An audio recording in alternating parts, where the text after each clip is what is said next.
Greetings, everyone. This is a message for International Women's Day, a day of celebrating women's achievements and remembering our history and struggles which continue to this present day.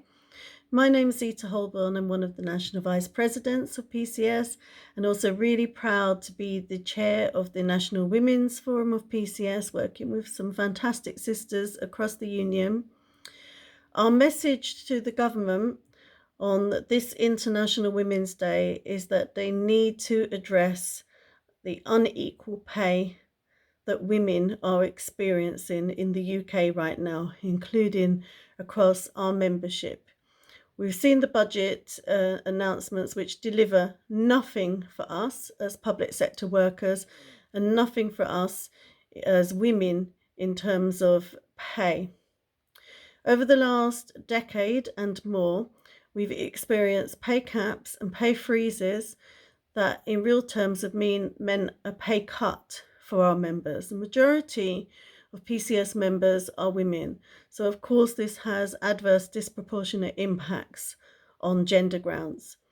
In addition, it's meant that the pay gap between men and women, which successive governments are supposed to have closed a long time ago, is widening. And so we face discrimination as women in pay. And for those of us who are intersectional women, that gap is even wider. So for example, if you're a Black woman, you have a double impact. Our message to the government is that they need to stop paying lip service to gender and other equality. We don't need any more reports produced that tell us what we know, that discrimination exists. What we need is real action, and real action as a matter of urgency. And that includes on pay, and that includes closing the pay gap between men and women.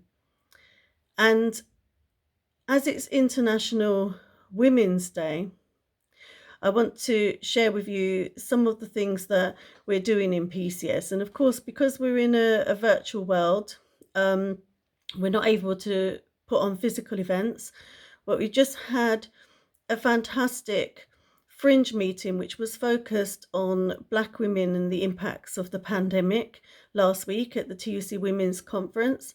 We participated in the conference and contributed to all the major debates at the conference.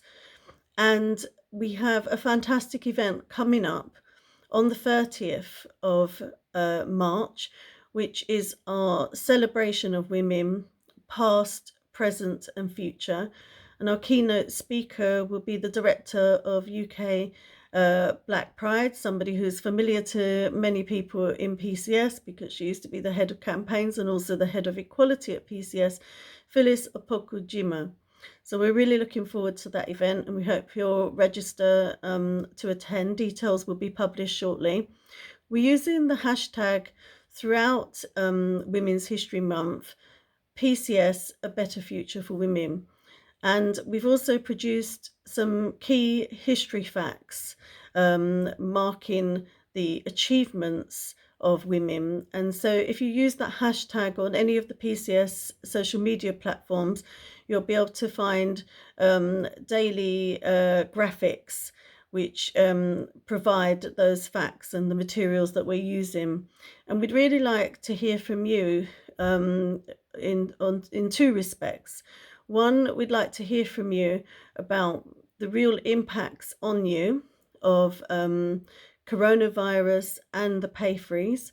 We know that women are the primary carers, and during the pandemic, caring responsibilities have increased. So many of our PCS women members will be juggling childcare, homeschooling, caring for extended family members who are extremely vulnerable or high risk of the coronavirus, and also work. And we know that many of our members are also key workers and have had to go into workplaces physically, and that includes our outsourced workers. We'd like you to take part in our PCS pay campaign, also to support the TUC pay campaign for key workers. They have a petition as well on their website that you can sign, and also to support our Dying for Sick Pay campaign, which is focused on our outsourced workers, calling on occupational sick pay, full sick pay from day one, and to stop this difference of treatment of our outsourced workers working in facilities management roles, and for them to be having the same terms and conditions and treatment and pay and rights as workers in the civil service. In addition, in the culture sector, there have been threats of redundancy which have disproportionately impacted on women. So please support those members across the board, across our union membership. And finally, we would really like to hear from you about any events that you're organising for Women's History Month and International Women's Day in your branches, virtual events. And you can share details by contacting the Equality Department, by posting them on social media using the hashtag that I mentioned, PCS A Better Future for Women. And we also have, if you're active on Facebook, a PCS Women Facebook group. So sending you best wishes and solidarity for this International Women's Day. And thank you for everything you do as workers and in our trade union movement.